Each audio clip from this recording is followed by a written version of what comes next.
Oh, I've tried to video this 3 or 4 times. And with my phone I keep hitting the off button.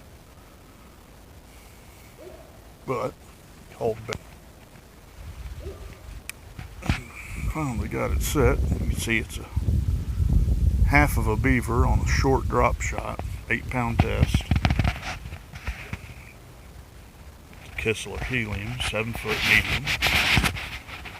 I can't say you'll always catch them this big, but occasionally you will. Hopefully you got a good view of her. Put her back.